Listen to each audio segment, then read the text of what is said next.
My name is Olaoluwa Abagun, an EDD young leader from Nigeria, and I'm here with two amazing women at the Spotlight Studio here at EDD 2018. I have with me Marinaki, Ambassador Marinaki, the Principal Advisor on Gender at the European External Action Service. Good afternoon, Mara. And we also have Dr. Cohn, the Director of the Consortium on Gender, Security, and Human Rights. Amazing to have you both today. Okay, so last year I was opportune to actually participate in a focus group discussion by the UN Women on the Resolution 1325, the UN Resolution 1325, and that was how I got to know about the Women, Peace and Security agenda, basically. So I would like to know, Mara, what are the concrete steps that we can take towards fulfilling the implementation of the Women, Peace and Security agenda?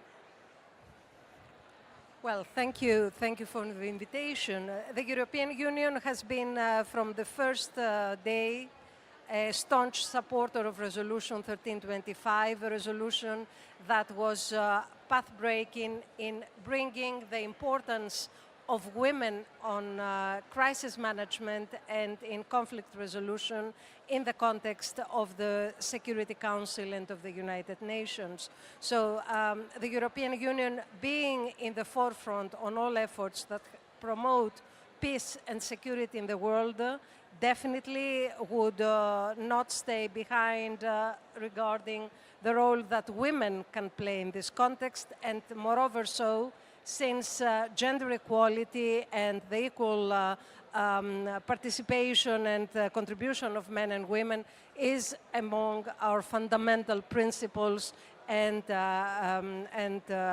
values in the context of the European Union's creation. So in this sense, we have espoused women, peace and security in implementing the incremental steps that are requested in order to take up the 4 areas of major priority, the 4 pillars of Resolution 1325, namely on the role of prevention of conflicts of all forms, as well as of violence and all other elements that go together with that.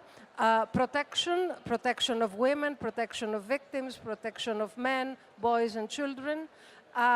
Participation to essentially increase the contribution and the meaningful inclusion of women in the context of political, societal, religious, and all kinds of decision-making capacities, and on relief and recovery in the sense of conflict and post-conflict situations, as well as on all aspects of humanitarian, natural or otherwise causes, where relief and recovery should take first care of the weakest and the most sensitive, and women as well as children are essentially the ones that should be included among the first to be taken under the guard of the systems, be it at the national level, at the regional or international level. Yes, that's brilliant. I also love the angle you brought in about decision-making, women having to participate in decision-making when it comes to security issues.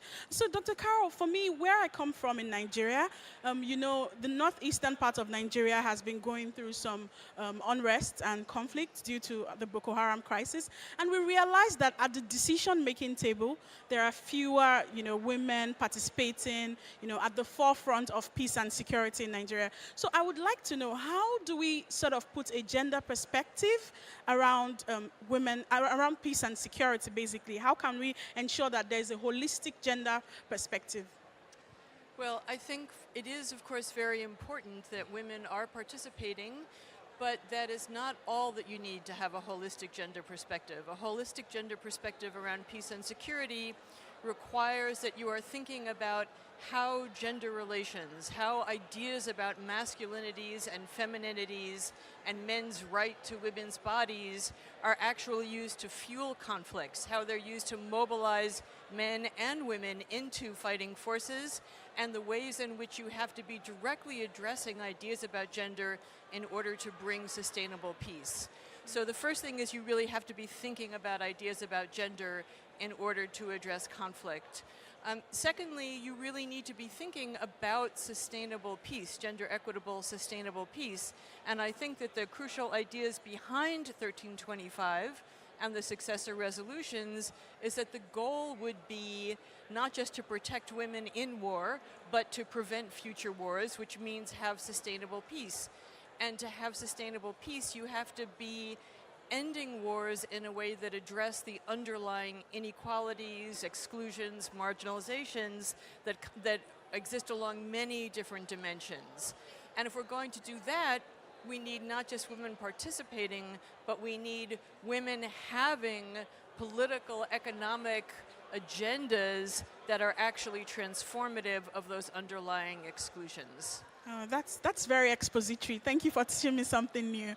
So for both of you, I would like to know, for you, Mara, how would the European Union actually, what's the role of the European Union in actually implementing this agenda, and how can other actors participate and collaborate to achieve this?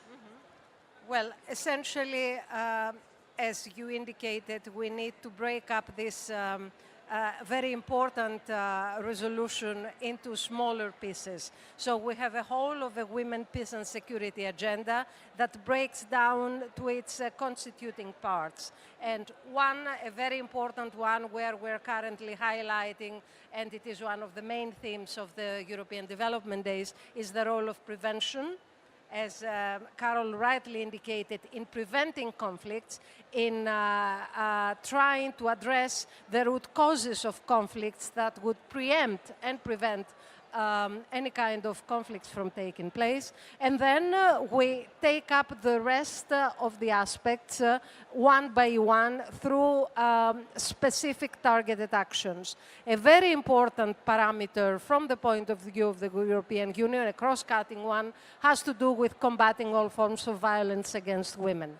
So we take up into this all kinds of sexual, gender-based violence, sexual violence in conflict, including domestic violence. And we try to be as targeted in our individual approaches as possibly, while at the same time keeping a holistic umbrella approach. For this, we need to line up with other important stakeholders, namely with the United Nations, where we have come up with this joint, extremely ambitious initiative, which is called the Spotlight Initiative, and it targets 5 key regions in the world where we're targeting to tackle prevalent forms of violence in each one of them. So we take up in Latin America, in Sub-Saharan Africa, in Southeast Asia, in the Pacific and in the Caribbean.